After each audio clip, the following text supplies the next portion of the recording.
Apple is a company that creates platforms, not original content. This is a big departure from their business model. So in the model. world of streaming, right, we've got Netflix. It's in 36% of American homes. It's the behemoth in that business.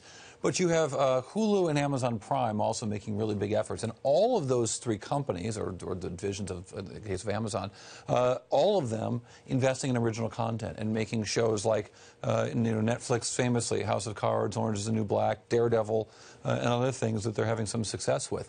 You've got Hulu making some big investments in original content, and Amazon Prime doing as well with some shows. They won an Emmy this year.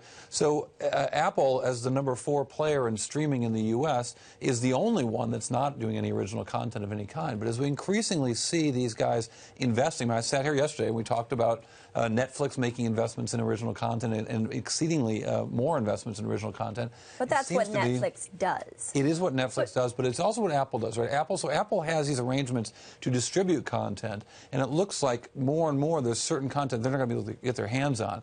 And so for that reason, one can imagine why Apple's starting to have these discussions in Hollywood. They haven't done anything yet, but they're starting to. Who's in charge of that?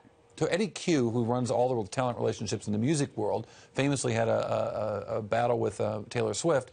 Eddie Q is the guy in charge of that, or at least the people, according to the Hollywood Reporter, that first broke the story, and Bloomberg News has confirmed the story. The people who are having these meetings in Hollywood report up to Eddie Q, so it's probably under him. Is there any history of Apple getting into non-music content?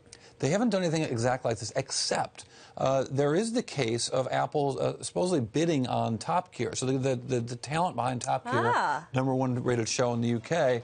You mean the former talent? Former talent. These guys bid out the show. They couldn't launch a show in the UK because of a non-compete clause on broadcast, so they went to the U.S. to try to get some money for a new show, and Amazon ended up winning, but apparently Apple was a bidder for that. So they may have been getting involved or looking at this kind of thing for a while. Does this wind up putting other players on the sidelines when Apple has such a huge cash pile that they're holding on to? I mean, yes, they're having dividends and buybacks, but I mean, they really want to hold on to the cash so that they can sort of eat out the other competitors. We'll see what they really want to do here, if they do anything whatsoever. Just the fact that they're having meetings doesn't mean they're going to have a product. And even if they have to go after some shows, doesn't mean they're going to launch those shows. Apple famously tries a lot of things, and very few of them ever make it out the door. Well, we're looking forward to those cars making it out the door. You're a car girl. I know how that works. No, Apple cars.